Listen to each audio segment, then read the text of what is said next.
Okay, this lesson I'd like to continue on our discussion of heat and thermal energy and temperature, but this time we're going to be talking about how heat, or we should say how thermal energy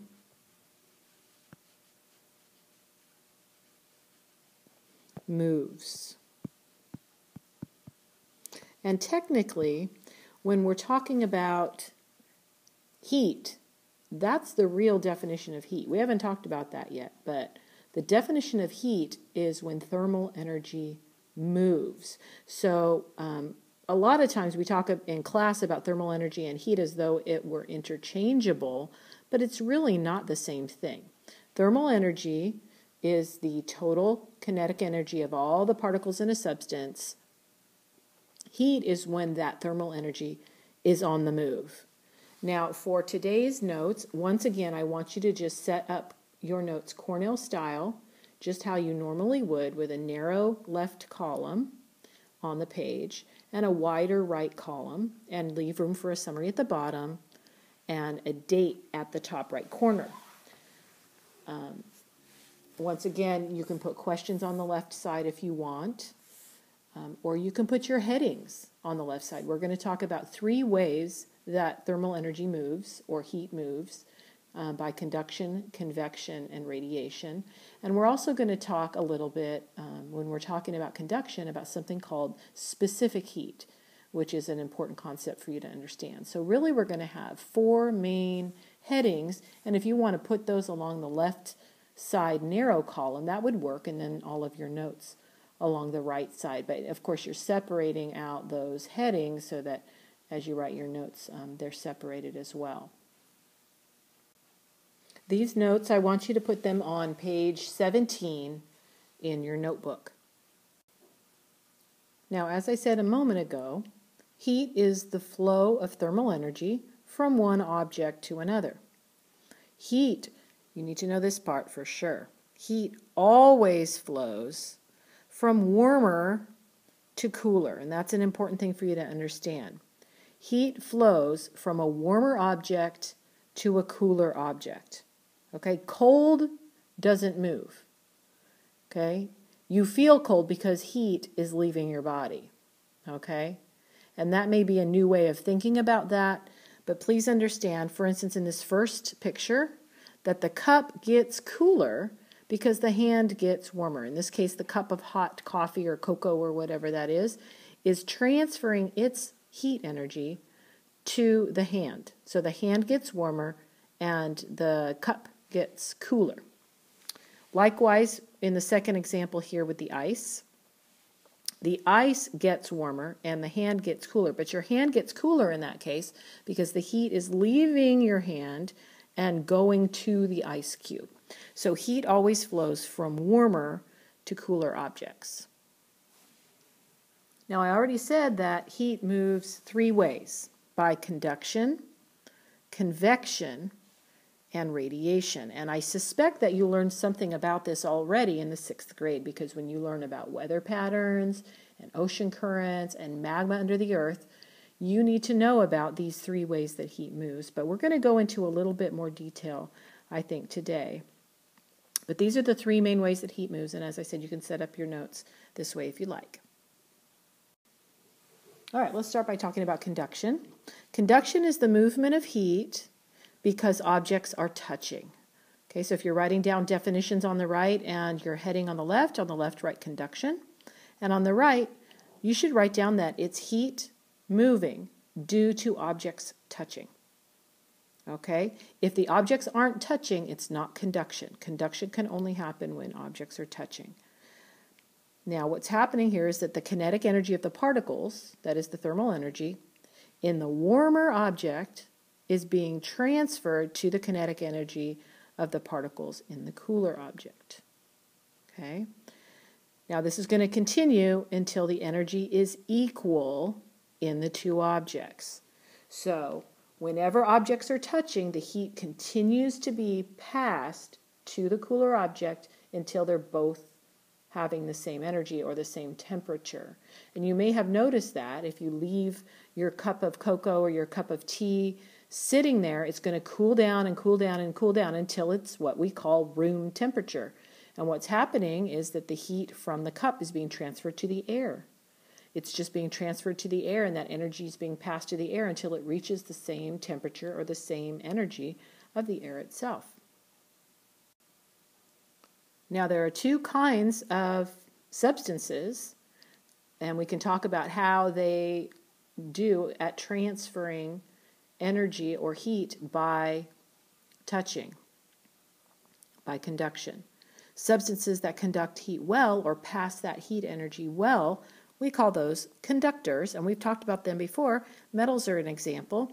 They do real well at passing that heat or passing that thermal energy from one object to the next.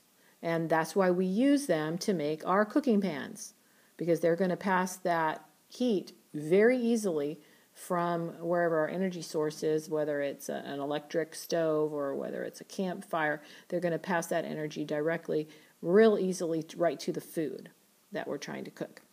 The other type of object is an insulator. An insulator is a substance that doesn't conduct heat very well. It conducts heat poorly, or sometimes it'll block the heat completely. And examples of this are the air itself. Air is a real good insulator. Cloth is also an insulator, and you probably realize that's why we make oven mitts out of cloth, because they don't conduct the heat. We're able to pull out that cookie sheet full of cookies without burning ourselves. Okay? So substances that conduct heat poorly or are insulators, we use to insulate us from getting burned. Or in this example here, we're going to use that to make us a thermos. Okay, you're going to the ball game and you want some hot cocoa because it's cool out. And what you're going to do is you're going to put your hot cocoa in this thermos. The way the thermos works is you have an interior part where you're going to put your liquid, and then you have your exterior wall of the thermos, but in between, notice it says vacuum.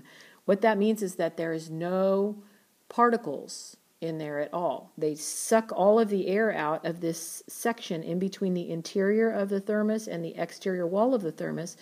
And in order for energy, thermal energy or heat to be conducted, it has to pass through particles, right? It has to be touching particles. So if you suck all the particles out of there, what you've got is empty space with no particles, and the energy cannot be transferred. And so the thermos will hold that energy for quite a while. Now, eventually, some of that energy might be passed out of the cap, because the cap, it can't be completely sealed off. So they make the cap out of plastics, which are good insulators, or perhaps out of, I'm not sure what that, it looks like a cork almost. Cork would be a good insulator as well. So eventually the substance inside the thermos, your hot cocoa or something, will eventually cool down, but it takes a lot longer than just an open cup sitting there. And so we make use of conductors and insulators, especially for food and drink. The next thing I wanted to talk to you about is something known as specific heat. Now, this is something you may not have ever heard of before, and again, I would put the term specific heat on your narrow left column if I were you, if you're doing the headings, and then you're going to write your definition on the right-hand side. I'm not giving your definition just yet, so you might want to hold off. I do want you to understand that some things heat up or cool down faster than others, and I think you're probably aware of that. It's related to conduction, or conductors and insulators. But this is one of the reasons why land heats up quickly during the day and cools off quickly at night, and water takes longer. You're probably aware of this if you've ever been to the beach. I think most of you have probably been to the beach living in Florida. But on a hot summer day at the beach, the sand is going to be a lot hotter than the water. I'm sure you're well aware of that, and that's why, I don't know about you, but when I go to the beach in the hottest part of the summer, I wear my flip-flops until I get down to where I'm going to put my towel down or my blanket down, because I don't want to burn my feet on the hot sand. And the reason for that is something called specific heat. So here's a definition of specific heat. It's a property of matter, and it determines how readily a material is to absorb heat and change temperature. How readily a material is to absorb heat and change temperature. So how easily a substance will change temperature. If it has a high specific heat, that means it takes a lot of energy to get it to change temperature. An example of that is water. Look at how high a specific heat water has. 4,184 joules per kilogram. You have to give a lot of energy to water to get it to change temperature. A low specific heat means that substance, you can give it a small amount of energy and it's going to already begin to change temperature. An example of that, of course, you're familiar with iron, metals, 450 joules per kilogram. Look at that. Is that 10 times higher water has specific heat than iron. So knowing the specific heat of a substance will tell you usually if it's a good conductor or an insulator. A substance with a low specific heat will probably be a good conductor, and a substance with a high specific heat would be a good insulator. The second type of energy transfer or heat transfer that we're going to talk about, the second way that heat moves, is by convection. And again, I would put the word convection over there on your skinny left-hand column and put your notes about convection on the right side. The definition of convection is the movement of thermal energy in currents. Okay, this is movement of heat or movement of thermal energy in currents. Because it's moving in a current, it can only occur in a fluid. Okay, a liquid or a gas. It can occur in air, it can occur in magma, it can occur in water, and even maple syrup. It's particles moving all together from one part of the substance to another. Think of it like a blob of stuff that's all the same temperature, kind of moving together. Now, I think you probably learned something about convection currents in the 6th grade when you learned about ocean currents or weather patterns or plate tectonics. When you learned about how the magma is moving in the mantle of the earth. And hopefully you learn that it's this moving magma in rising and falling currents, in convection currents, that actually pushes those plates and causes them to crash into each other, forming mountains, or slide under one another, forming volcanoes, or slide past one another, forming earthquakes. We also use convection currents when we're cooking. You see in this diagram here, you've got I guess this looks like a coffee pot. I don't know whether I would boil water in a coffee pot, but you can imagine currents flowing in a pot that you're going to make macaroni and cheese in, or a pot of spaghetti. You're going to boil that water, and what happens is you have heat down here at the bottom, and the heat is basically just heating up this liquid that's at the bottom. Because it's hot down at the bottom, that liquid that's at the bottom, as it heats, it expands a little bit, and that causes it to be less dense. When it's less dense, that means it's going to rise up, because things that are less dense rise up. It's going to rise up, it's going to cool down a little bit because it's coming into contact with the surface, and as it cools down, it becomes more dense again, and guess what happens? It's going to sink. And because of these rising and sinking currents, we call that a convection current. Now, a common example that we're familiar with of how convection currents affect us is the explanation for why it's windy at the beach. You probably have noticed that it tends to be windier at the beach than it is here inland in Groveland or in Claremont. What happens is the land has a lower specific heat than the water, and so the land heats up during the day faster. So the air above the land by conduction warms up, and the air rises. Because of that, the cooler air that's out here in the area around the sea wants to rush in. It's rushing in because there's air leaving here in the land. The air is leaving because it's rising. So this air here above the sea that's cooler is going to rush in. And so this is especially true in the evening after the land has had a chance to heat up all day. You have warm air rising over the land, and you have cool air rushing in from the sea. And so in the evening at the beach, you experience those cool sea breezes that most people enjoy at the beach, unless it's a really cold day. So finally, the third way that heat moves, or that thermal energy moves, is by radiation. And this would be another heading that you would put on the left hand, that narrow left hand column, and then put your notes on the right-hand side. The definition of radiation is the movement of thermal energy through empty space. So radiation is what's coming from the sun. This is in the form of electromagnetic waves. We've talked about that just briefly before. We're going to talk a lot more about electromagnetic waves soon. But this is the thermal energy that's coming from the sun, passing through empty space. And we know it can pass through empty space because there is nothing but empty space between us and the sun. And so that thermal energy can get to us even though it's empty space. But what you need to know is that all objects emit some form of radiation. Any object that's got any thermal energy in it will emit some radiation.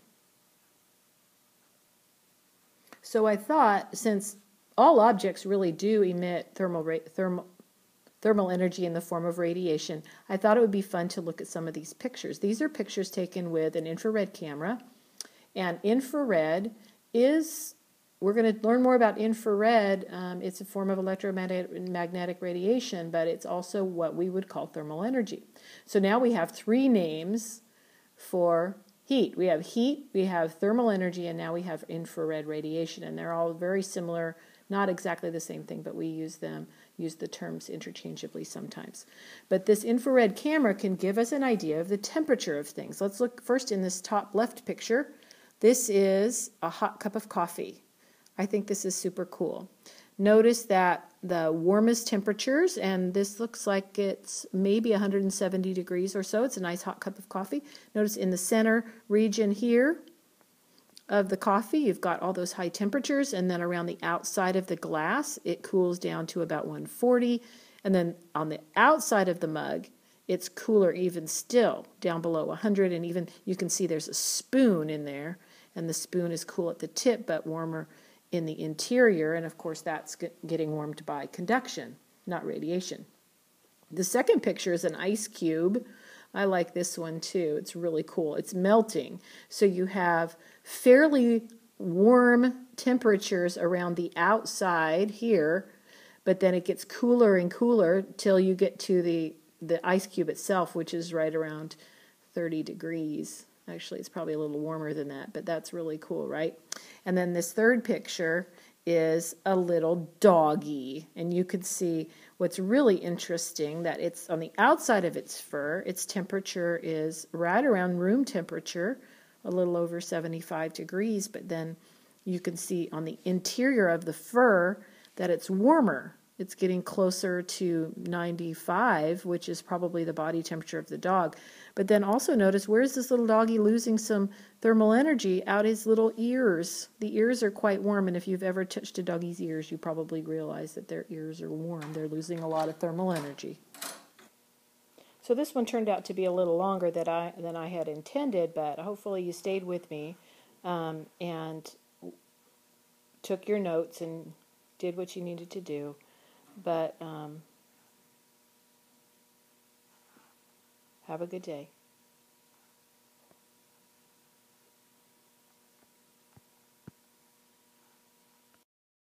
Made with Doodlecast Pro.